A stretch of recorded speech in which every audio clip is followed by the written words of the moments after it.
Hello everyone, welcome back to my channel. So we are back with a new topic, that is consumer's budget for the same unit. So children, first of all we should discuss about what is consumer budget. Consumer budget है क्या? It refers to the fixed amount which a consumer spent on the consumption of two goods within his given income and the market price of the commodity. Consumer यानी कि consumer अपने budget में रह करके जिन चीज़ों की कंजप्शन करना चाहता है वो कंज्यूम करता है और उसे मैक्सिमम सेटिस्फेक्शन मिलती है।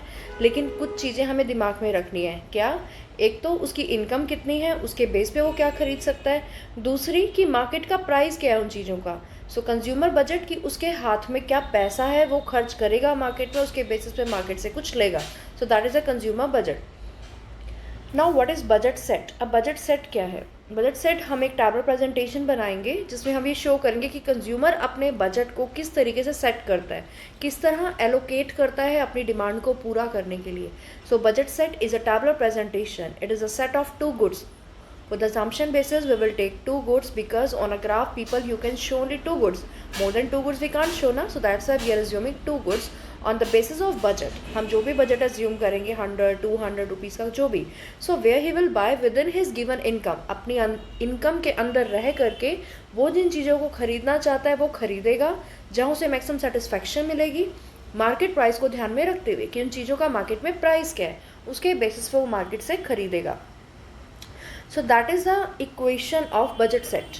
Price multiplied with quantity. हम दो गुड्स ले रहे हैं x और y, तो price of the x commodity multiplied with its quantity plus price of y commodity multiplied with its quantity less than equal to m. m refers to the consumer income. Clear? Less than equal to क्या कह रहा है कि total expenditure जो दो चीज़ों के ऊपर किया जाएगा, दो गुड्स के ऊपर हम करेंगे, वो या तो इक्वल हो कंज्यूमर की इनकम के या उससे कम हो. अब सपोज करो मेरी जेब में 100 रुपये हो तो मैं 100 रुपये जितना खर्च कर सकती हूँ या उससे कम. मैं 110 तो खरीद नहीं सकती, 110 का सामान नहीं परचेज कर पाऊँगी. इसलिए ये बजट सेट इक्वेशन क्या कह रही है कि जब हमें कुछ खरीदना है तो we will lie between this, मतलब या तो हम अपनी इनकम से कम का खर्चा करें या उसके बराबर. So less than equal to का साइन क्या कह रहा है कि इक्वल टू द मनी या फिर उससे कम, उससे ज़्यादा नहीं. अगर हम ग्रेटर का साइन यूज़ कर रहे हैं तो गलत हो जाएगा क्योंकि उससे ज़्यादा पैसे कहाँ से खर्च करेंगे. इट मीन्स हमें अपनी पुरानी सेविंग्स निकालनी पड़ेगी, और क्योंकि अगर हम पुरानी सेविंग्स निकालेंगे, धीरे धीरे निकालते चले जाएंगे तो हमारी इकोनॉमी में लॉस हो जाएगा, हमारी इनकम रिड्यूस होगी तो हम खर्चा कम करेंगे. सो हम इसको लेस देन ही कंसिडर करके चल रहे हैं कि इनकम से कम ही खर्चा करें या उतना ही करें जिससे उसे सेटिस्फेक्शन मिले, मार्केट प्राइस के अंदर जो चीज़ें उसे मिलती हैं वो खरीद सकें. चलो हमने एक एज्यूम किया कि कंज्यूमर की जेब के अंदर 40 रुपये है, यानी उसकी इनकम 40 रुपीज़ है, बजट उसका 40 रुपये का है. सपोज करें मैं मार्केट गई, मुझे बर्गर खाना है, मेरी पॉकेट में 40 रुपीज़ थे. अब मैंने बर्गर का रेट पूछा एक जगह से तो उसने 50 का बोला. अब जब मेरी जेब में 40 है, मैं 50 का बर्गर नहीं खा सकती. I shifted to the next shop, वहाँ मैंने पता किया मुझे 40 का बर्गर मिला. ठीक है, अब 40 का बर्गर मिलेगा तभी मैं परचेज़ करूँगी. अब मुझे एक चीज़ नहीं दो चीज़ें लेनी है, मतलब 40 में मैं चाह रही हूँ बर्गर भी खा लूँ, स्प्रिंग रोल्स भी खा लूँ. भाई क्या करें, टंग का सवाल है, अपनी अपनी टेस्ट है ना, टेस्ट बड्स हमारे अलग अलग होते हैं, डिमांड प्रेफरेंस अलग है. हो सकता है कि मैं ऐसी कस्टमर हूँ कि मुझे बर्गर भी चाहिए, स्प्रिंग रोल्स भी चाहिए. चलो अब मुझे दोनों चीज़ चाहिए. Price of X is ₹2 consider कर रहे हैं, price of Y is ₹1 consider कर रहे हैं. मेरी जेब में 40 रुपये हैं, उन चीज़ों और उतने रुपए में मुझे चीज़ें खरीदनी है, गुड्स खरीदने हैं. ठीक है, एक्स कॉमोडिटी का प्राइस है ₹2, वाई कॉमोडिटी का प्राइस है ₹1. हम स्प्रिंग रोल या बर्गर कुछ भी कंसिडर कर ले, एप्पल मैंगो कुछ भी कंसिडर कर सकते हो बेटा आप लोग.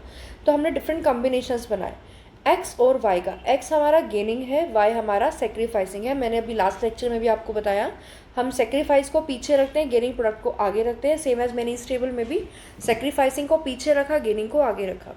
अब फर्स्ट सेट से शुरू करते हैं. अब देखो मैंने ये नहीं किया कहा कि दोनों चीज़ों को एक साथ खरीदेगा, मैंने कहा कि वो दो चीज़ों को डिफरेंट कॉम्बिनेशंस में परचेज करेगा. अब बजट मार्केट में हम जा रहे हैं, बजट हमारी पॉकेट में है, हमें ये देखना उस 40 में हम क्या क्या कितना खरीद सकते हैं. अब दो चीज़ें मुझे खरीदनी है, एक का प्राइस है ₹2 पर यूनिट, दूसरे प्रोडक्ट का प्राइस है ₹1. तो जो वाई यूनिट हमारा वाई कॉमोडिटी है उसका जो प्राइस है वो ₹1 है और एक्स का प्राइस ₹2 है. क्लियर? अब ध्यान से देखो, ए कॉम्बिनेशन, 40 रुपये मेरे पास थे, मैंने 40 रुपये एक चीज़ पे खर्च कर दिए, मेरे 40 रुपीज़ पूरे स्पेंड हो गए, मेरे पास क्या बचा? कुछ भी नहीं. यानी एक्स कॉमोडिटी की कुछ भी कंजप्शन पॉसिबल नहीं है. मैंने अपना पूरा एक्सपेंडिचर वाई पे लगा दिया। ए कॉम्बिनेटी, ए कॉम्बिनेशन मेरा वो है जहाँ मैंने वाई की कंजप्शन पूरी कर ली, एक्स की कुछ भी नहीं की, कुछ भी नहीं खरीदा मैंने, ज़ीरो। बी कॉम्बिनेशन, अब मैंने 1 रुपये के हिसाब से 30 यूनिट्स परचेज कर लिए। 1 रुपये के हिसाब से 30 यूनिट्स आ जाएंगे मेरे पास। मान लो कि 1 रुपीज़ पर यूनिट कुछ है, प्राइस है, मान लो कुछ भी मैं खरीद टॉफ़ी ले रही हूँ, 1 रुपीज़ की 1 टॉफ़ी मिल रही है। चलो हम टॉफ़ी का एग्जाम्पल लेते हैं, दैट विल बी ईजी है। क्योंकि हमने छोटा सा अमाउंट लिया है 40 रुपीज़, तो बर्गर स्प्रिंग रोल्स नहीं आ सकते 40 में, हम यहाँ टॉफ़ी ले लेते हैं। चलो यहाँ 1 रुपये वाली मेलोडी हमने ले ली। अब वो मेलोडी 30 रुपीज़ में मेरी, क्योंकि 1 रुपीज़ की है, तो 1 रुपये के हिसाब से जब मैं रिडक्शन कर रही हूँ यहाँ पे, मैंने 10 की रिडक्शन की। सेम गैप से मैं रिडक्शन कर रही हूँ, मैंने 10 से सीधा रिडक्शन कर दी यहाँ पे। 10 से रिडक्शन की, 30 यूनिट्स खरीदे, 1 रुपीज़ के हिसाब से 30 रुपीज़ मेरे स्पेंड हो गए, यानी बजट में से 30 रुपये खर्च हो गए, बचे कितने, 10 रुपीज़। अगर 10 रुपीज़ मुझे 10 रुपीज़ खर्च करना है मुझे एक्स क्वान्टिटी पे, अब 10 रुपीज़ है, 2 रुपीज़ पर यूनिट प्राइस है, यानी 10 रुपये के हिसाब से 2 रुपीज़ का एक प्रोडक्ट है, तो कितने यूनिट खरीद पाऊँगी मैं, 5। तो यानी 5 यूनिट्स मैंने बी के खरीदे, 30 यूनिट्स मैंने वाई क्वान्टिटी, यानी एक मेलोडी आ गई, और जो अदर टॉफ़ी मैंने चॉकलेटी काइंड ऑफ परचेज़ की वो 2 रुपीज़ की 1 थी, तो वो 5 यूनिट्स मिले मुझे 10 रुपीज़ के हिसाब से। 10 रुपये मैंने दुकानदार को दिए, मुझे 5 यूनिट्स मिल गए, easy. Now see combination is saying, फिर से मैंने 10 यूनिट्स की कंजप्शन रिड्यूस की, क्योंकि मुझे एक्स की बढ़ानी थी, क्योंकि MRS अप्लाई हो रहा है यहाँ पे। अब यहाँ मैंने 20 यूनिट्स कंज्यूम की, यानी 20 रुपये ही खर्च हुए 1 रुपीज़ के हिसाब से। बचा कितना मेरे पास, 40 रुपये में से 20 रुपये खर्च कर दिए, 20 बचे। अब 20 में से अब 20 मेरे पास बचे, और 2 रुपीज़ प्राइस है, तो कितने यूनिट्स परचेज कर सकती हूँ मैं, 10, तो मैंने इसके 10 परचेज कर लिए। C combination is saying we will purchase 10 units of X and 20 units of Y. लेकिन मुझे सेटिस्फेक्शन हर कॉम्बिनेशन पे बराबर मिलेगी, ये भी हम एज्यूम कर रहे हैं कि चाहे वो 0-40 का हो, चाहे वो 10-20 का, मुझे सेटिस्फेक्शन बराबर है हर कॉम्बिनेशन पे। लेकिन मेरे को देखना है मेरी प्रेफरेंस कौन से कॉम्बिनेशन की है, नेक्स्ट कस्टमर कौन सा कॉम्बिनेशन चूज़ करेगा, उससे नेक्स्ट कस्टमर कौन सा कॉम्बिनेशन चूज़ करेगा। डी कॉम्बिनेशन की बात करते हैं। 10 यूनिट्स परचेज किए, 10 रुपीज़ खर्च हो गए, बचे कितने मेरे पास, 30 रुपीज़। अब 30 रुपीज़ बच रहे हैं, 2 रुपीज़ प्राइस है, तो कितने यूनिट्स खरीद सकती हूँ मैं, 15। तो 15 यूनिट्स हमने परचेज किए एक्स के, और वाई के कर लिए 10। अब लास्ट कॉम्बिनेशन, फिर 10 से रिडक्शन की, तो कुछ भी नहीं खरीद पाऊंगी मैं वाई का, यानी मेरे 40 रुपये पूरे कहाँ जाएंगे, एक्स की कंजप्शन में। अब 40 रुपये का 40 रुपये का बजट है, 2 रुपीज़ प्राइस है, तो कितने ले सकती हूँ मैं, 20। तो मेरे पास ऑप्शंस ये है, या तो मैं ए कॉम्बिनेशन लूँ कि एक्स का कुछ भी मत परचेज करूँ, वाई के सब ले लूँ, ठीक है, ये कॉम्बिनेशन आ गया। दूसरा देखो, 0 पर 40 है यहाँ पे, 0 पर 40 है यहाँ पे, यहाँ 40 है हमारा, यहाँ 40 है वाई का। या मेरे पास कॉम्बिनेशन है कि मैं एक्स के 20 यूनिट्स परचेज करूँ, एक्स के 20 यूनिट्स परचेज करूँ, और वाई के कुछ भी ना करूँ। तो ये 2 कॉम्बिनेशन है हमारे पास। मैं रिपीट करती हूँ बेटा, ये देखो हमारे पास 2 कॉम्बिनेशन है मेन, या तो मैं x का कुछ भी कंज्यूम ना करूँ, y के 40 यूनिट्स कंज्यूम करूँ, ये, या मैं x के 20 यूनिट्स कंज्यूम करूँ और y के 0 यूनिट्स कंज्यूम करूँ। मतलब x अगर 20 यूनिट्स कंज्यूम कर रहा है, तो y को सेक्रीफाइस करना पड़ रहा है अपने 40 यूनिट्स के साथ। y इन 40 यूनिट्स को सेक्रीफाइस करेगा, तभी हम x के 20 यूनिट्स कंज्यूम कर पाएंगे। अब इन अंदर के कॉम्बिनेशंस को जब हम ज्वाइन करते हैं, तो हमारी ये बजट लाइन आ गई, जो हमें शो हो रही है, मैंने ड्रॉ किया आपके लिए बेटा, this is known as budget line. Budget set को जब हम डायग्रामेटिकली प्रेजेंट करते हैं, दैट कम्स बजट लाइन। अब ये जो लाइन शो हो रही है बेटा, नाउ दिस लाइन शोज कि जितने भी इसके ऊपर कॉम्बिनेशंस आ रहे हैं, जितने भी पॉइंट्स हमने ड्रॉ किए होंगे, that all points giving equal satisfaction to the consumer, all these combinations giving equal satisfaction to the consumer, this is known as budget line. इससे अंदर के जो पॉइंट्स होंगे वो अटेनेबल हैं, क्योंकि वो हम अगर उससे कम भी खरीद रहे हैं, कॉम्बिनेशन से कम भी लेंगे तो भी चलेगा, लेकिन इससे ज़्यादा नहीं जा सकते, हम इस लाइन से बाहर नहीं जा सकते। वो नॉन अटेनेबल कॉम्बिनेशंस होंगे, मीन्स हम बजट से बाहर जा रहे हैं। और इस बजट लाइन के ऊपर के जो पॉइंट्स हैं, दोज पॉइंट शोज कि हम बजट के अंदर हैं, बजट के अंदर रह करके कंजप्शन कर रहे हैं। तो ये लाइन क्या शो करेगी, price of X multiplied with quantity of X plus price of Y multiplied with quantity of y is equal to consumer budget, कि हमने बजट के अंदर रह के कंजप्शन की, so it is equal to m। इसके अंदर के जो पॉइंट्स हैं वो लेस देन हो सकते हैं, इसके ऊपर के पॉइंट इक्वल टू m। तो हमने प्राइस ऑफ x क्या कंसिडर किया था, 2 multiplied with quantity of x plus 1 for the price of y with multiplied with quantity of y is equal to 40। मेरा बजट कितना का अज्यूम किया था हमने, 40 का अज्यूम किया था बेटा। m मैंने बोला m क्या है, कंज्यूमर का budget. Clear this budget set, budget line, and this equation can be asked for 1 mark. Give the equation of budget line can be asked for 1 mark. What is budget line? What is budget set? These are the small questions children for 1 mark. It can be asked in exam like this. Now let's start with a very important question. So for the very important question, I explained you all the basic concepts. So we have to explain show consumer equilibrium using IC analysis or using budget set analysis. Clear? Show consumer equilibrium using IC analysis or using budget set. Show the consumer equilibrium. These are the certain questions which can be asked in exam for 6 marks, children. This is an important question. Moreover, question can be asked like this. Show the or explain the conditions of consumer equilibrium using IC analysis or budget set. Now what is important to keep in mind, अगर आपसे IC analysis या budget set word use किया जाए consumer equilibrium को prove करना है, लेकिन दो वर्ड्स का आईसी एनालिसिस या फिर बजट सेट वर्ड यूज़ किया जाए या margin rate of substitution word use किया जाए, तो हमें क्या माइंड में अटैक कर रहा है कि हमें बजट सेट वाली जो आपको एक्सप्लेन की जाएगी ये थ्योरी हमें एक्सप्लेन करनी है। लेकिन अगर आपको वर्ड यूज़ किया जाए law of diminishing margin utility या 1 कमोडिटी केस, 2 कमोडिटी केस, तो हम कौन सी एक्सप्लेनेशन देंगे जो हमने प्रीवियस चैप्टर में की थी, कार्डिनल कंसेप्ट। जहाँ आईसी एनालिसिस का वर्ड आ जाए मीन्स ऑर्डिनल कंसेप्ट वाला चैप्टर जो हमने लास्ट टॉपिक अब हम कर रहे हैं, इस चैप्टर का लास्ट टॉपिक ये हमें एक्सप्लेन कर रहे हैं। So let's start children. First of all आप क्या बताओगे कंज्यूमर इक्विलिब्रियम की डेफिनेशन, जो भी हमने डिस्कस की कि कंज्यूमर इक्विलिब्रियम में तभी है जहाँ उसे मैक्सिमम सेटिस्फैक्शन मिल रही है दो चीज़ों को एक साथ कंज्यूम करने के ऊपर, एक साथ कंज्यूम करने पे जहाँ उसको बजट के अंदर कंज्यूम कर पा रहा है और मार्केट प्राइस को ध्यान में रखते हुए कंज्यूम कर रहा है। आई रिपीट, बजट सेट की बात भी की मैंने और मार्केट प्राइस की बात भी की, उसको मैक्सिमम सेटिस्फैक्शन भी मिल रही है। So that is consumer equilibrium. So these are the certain conditions. The first one is where MRS is equal to price of X over price of Y. आपकी books में बेटा XY नीचे नहीं लिखा होगा, आप लिख सकते हो MRS of XY.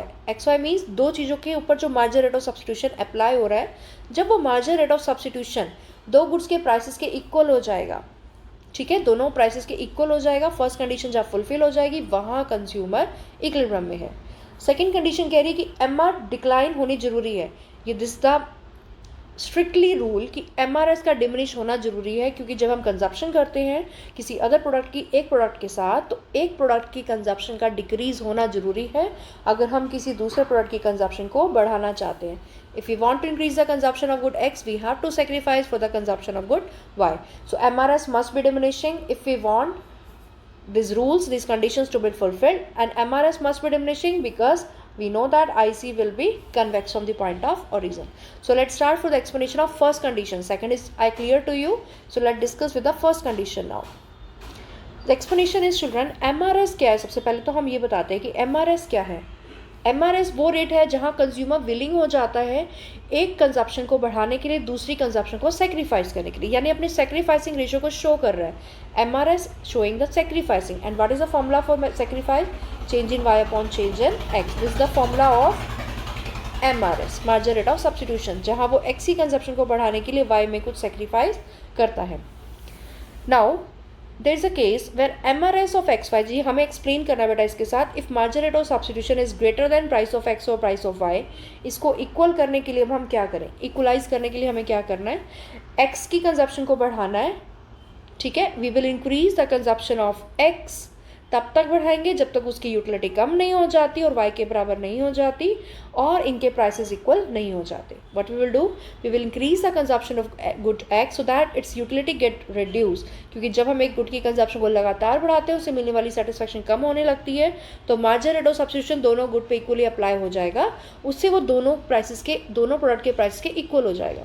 हम उसे तब तक कंज्यूम करेंगे जब तक वो उसकी यूटिलिटी, उसकी कंजप्शन जो हमें सेटिस्फैक्शन मिल रही है वो किसके बराबर नहीं हो जाती? दोनों प्रोडक्ट के प्राइसेस के इक्वल नहीं हो जाती। जब तक मार्जिन रेट ऑफ सब्स्टिट्यूशन दोनों प्रोडक्ट के प्राइसेस के इक्वल नहीं हो जाता तब तक हम कंजप्शन कंटिन्यू बढ़ाएंगे। किसकी बढ़ाएंगे? X कमोडिटी की। Clear? Sometime in paper question is asked like, if MRS of XY is less than price of X or price of Y, what you will reply? We will reduce the consumption of X, till then we will not come equal to its prices. Clear? तो जिसकी तरफ greater का sign है उसी की consumption को बढ़ाना है। अब यहाँ दो गुड है तो कंफ्यूज नहीं होना है, हम किसकी कंजप्शन को बढ़ाएंगे? Margin rate of substitution X के ऊपर लग रहा है, क्योंकि X की कंजप्शन को बढ़ाते हैं तो उसको कम करने के लिए यूटिलिटी को हम क्या करेंगे? उसी की कंजप्शन को और बढ़ाएंगे ताकि उसकी यूटिलिटी डिक्लाइन हो जाए तब तक जब तक वो दोनों के प्राइसेस के इक्वल नहीं हो जाती। Clear? Second point, I am repeating, MRS must be diminishing as consumption of good X increases, MU will fall due to increased consumption. If it doesn't fall, consumer will continue increase the consumption of good X and will not reach equilibrium point. अगर हम ऐसा नहीं करते तो consumer लगातार consumption करता चला जाएगा एक्स की, वो कभी कम होगी ही नहीं और हम इक्विलिब्रियम लेवल पे कभी आ ही नहीं पाएंगे. तो मार्जिनल यूटिलिटी का कम होना भी जरूरी है. तो MU will fall due to increase consumption. जब हम बढ़ाएंगे धीरे धीरे तो एमयू डिक्लाइन होना शुरू हो जाती है, और अगर ऐसा नहीं होता तो कंज्यूमर लगातार अपनी कंजप्शन बढ़ाता रहेगा, वो तब तक रुकेगा ही नहीं जब तक वो उसको यूटिलिटी मिल रही है.